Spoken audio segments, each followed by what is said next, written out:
We can play a recording, just like Yeah. lip syncing. So 6 people. There we are.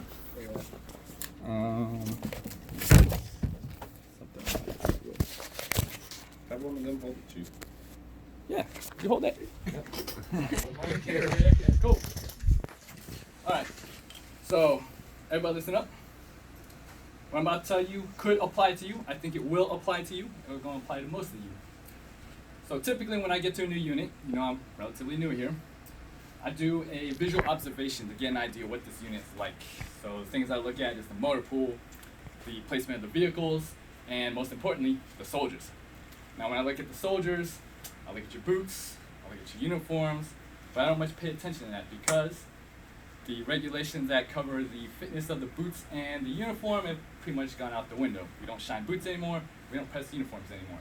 So the one area I do look at is right around here, your hair and grooming standards.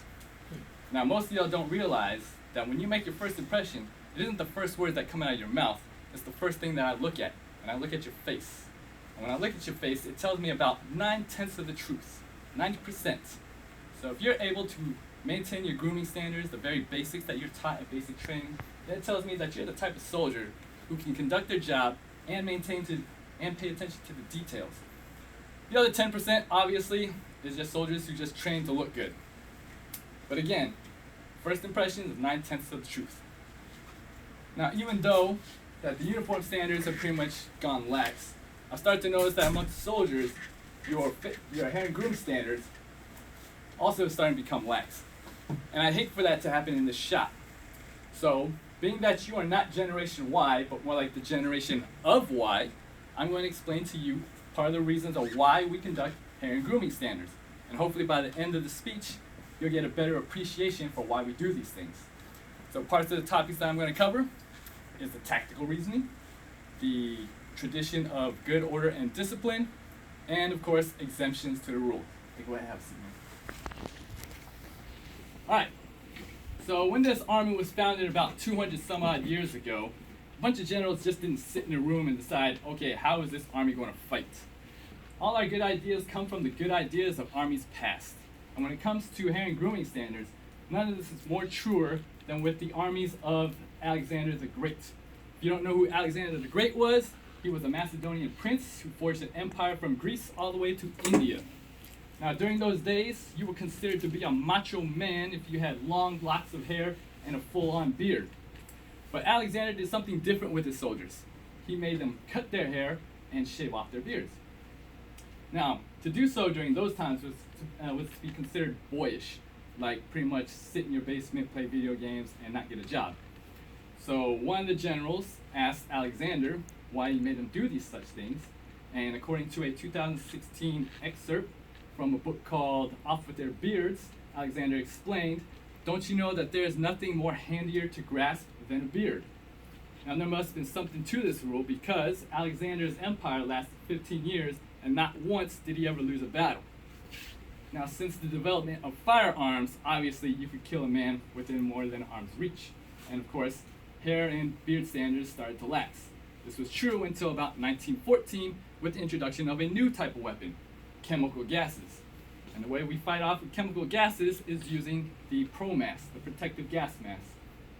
Now, protective gas mask works only if air flowed in one way through a filter into the breather's mouth to prolong their life. And to ensure that air only flowed in one way, there had to be a seal from the skin of the gas to the skin of the person's face, ensuring that air only flowed in one way through that canister filter. Along with gas weapons, also came the prolonged use of field artillery, and with the artillery came a lot of shrapnel, so the fit of the Kevlar also became important during the World Wars. Now I know some of you are probably thinking, well Chief, we don't fight like that anymore. Well, being a veteran of three Iraq tours, I will tell you, yes we do. So despite many countries signing agreements and treaties not to use chemical and biological weapons, it's really up to the warfighter to stick to those standards. And I will tell you that we were hit with homemade chlorine bombs in Iraq. So yes, chemical weapons are still in effect. Now most of the young soldiers probably don't know this, but during the time of the Iraq and Afghanistan wars, there has been a great interest in close-handed combat within the Army. So, what used to be that the enemy could be so far away where we can shoot them down 25, 300 meters, this is not the case in fighting in Iraq. Now the enemy is so close to us, they are within arm's reach. But at least we're smart enough to know that there's nothing handier to grasp than a man's beard in close hand-to-hand combat. And that any judo or jiu-jitsu practitioner can tell you that wherever the head goes, the body follows. Alright, so that's the tactical portion. So let's talk about the tradition of good order and discipline. When we're in the Army, no soldier is a hero. Nobody is an individual. We're all the same. We are treated the same, and the only way we rise above from being the same is within our ranks. That we know our job and we do it better than anybody else. But there's power in image and presence, and none knew this better than the ancient Spartans. So, in an excerpt from the Spartans, the Spartan Way, they talked about how Spartans prepared for battle, and how they prepared for battle. They would polish their uniforms, they would braid their hair, and then they would sacrifice a goat for good luck. But the power of the Spartans' appearance affected the opponents on the battlefield. It was said that when opponents met with the Spartans, that they looked so good that sometimes meeting up with the Spartans, seeing their shiny shields, and knowing the background of their strength, that it would deter them from fighting at all. So could you imagine playing a game of pickup football and your team is the New England Patriots? Well, some of you probably wouldn't even try. So with that, throughout the history of armies inherently have to recruit new soldiers from within their societies. As societies develop, they have their own styles of trends of hair, but no matter what military you look at, they all put their own little spin on grooming standards. For instance, let's look at the British Empire. The British Empire, they had those long, fluffy, curly wigs. But if you were a redcoat, then you had to tie your wig into a pigtail and kept it behind you. During the Civil War, those uniform standards kind of got lax, and a lot of colonels and high-ranking people kind of got a lot of flack for looking not disfigured, but unkept. They let their beards grow however they want to, they let their hair grow however they want to, and they essentially became the butts of jokes. But we are a professional army. You may have heard the term profession of arms. So all of our grooming standards, from being tactical purposes to traditional standards to training, has led to a point that we are a profession, and that we act professional, and that the Army is a business of profession. We are in the business of defending this nation. But the grooming standards have also been formed to a point where we match the grooming standards of that of your local businessman. So the idea is our grooming standards match that of a person on Wall Street. And I contest that any one of you, if you follow the 670-1 to a T, you can wear a suit and go hang out in New York and be a player on Wall Street. Alright, so that's the tradition of good order and discipline. So now let's talk about everybody's favorite topic, the exemption to the rule. So there are three main exemptions to the rule. First one being medical. One, you are physically unable to do it. You are bedridden, you can't cut your hair, you can't shave your face. But the other part I want to talk about is the shaving profile. The shaving profile is a medical profile. Not everybody's hair grows the same, not everybody's skin is the same, not everybody's face reacts to a razor blade the same. Some people develop bumps and rashes. Those bumps and rashes are irritations. Irritations cause distractions, and a distracted soldier is an ineffective soldier. So that's why you get seen by a doctor, and they'll agree that you can have a profile. That profile typically states that your hair grows from your face in full length, but with a beard trimmer, take it down to 1/4 of an inch, which means there's no styling of the hair, there should be no 90-degree cuts in your face, and no part of that hair should grow any longer than any other part of that hair. So the second exemption of the rule, this one is relatively new, religious reasons. So being in the service, you hear the term that we sacrifice a lot. Mostly what we sacrifice is being able to practice our freedoms like the civilians do. We are not practitioners of people's freedoms, we are defenders of people's freedoms. And this is true when it comes to religion.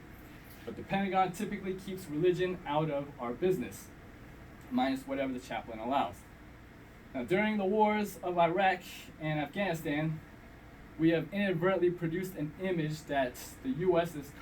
started a war against Islam. That is not true. We are fighting terrorists who just happen to be practicing Islam. So in 2014, the Pentagon did allow for soldiers who practice particular religions with a commander's approval to allow growing of the beard. Now, if you are a Muslim, a Sikh, or even a Norse god heathen practitioner, if you get approval from your commander, you may grow a beard. But that doesn't mean that you can go ahead and create any type of religion and grow a beard. As in the case with the Army Times report, a soldier tried to convince his command that he had to grow a beard in order to be closer to his flying spaghetti monster god because he practiced Pastafarianism. Be real. If you want to grow a beard because of your religion, two people you will need to consult. One is the chaplain. Get your chaplain's back. And then two, you need the unit commander approval. Now when you get that unit commander approval, make sure it's in writing. Why? Because commanders change out.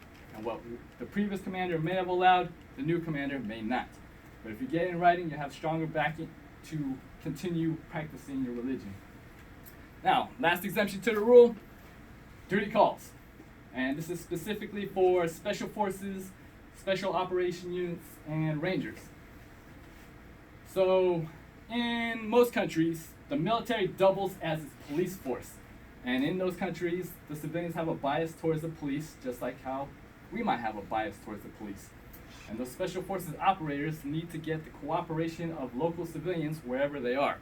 So rather than trying to approach the local civilian population by looking like a soldier, they have to look less like a soldier. And nothing looks less like a soldier than long hair and a beard. Because if you think about a soldier in any other army, what do they look like? Clean cut, well dressed, probably shaven. So that's your third exemption right there. Now I know some of you are probably thinking, well, Chief, what about leave and passes? Well, let me tell you about the rules on leave and passes. According to AR 670-1, you are supposed to maintain grooming standards on and off duty. So that is to include leave and passes.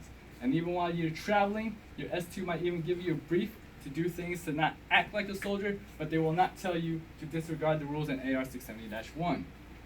However, being 16 years in the Army, I will tell you that this is probably one of the most unenforced rules in the Army. Because I can contest to you that nobody here is going to take time out of their day to go to your place of leave to see if you shaved this morning. Alright, so now that I've covered the tactical reasoning, the tradition of good order and discipline, and the exemption to the rules, hopefully you have a better understanding and appreciation for conducting grooming standards. And even if you don't, at least you can look 9/10 of the way that you do.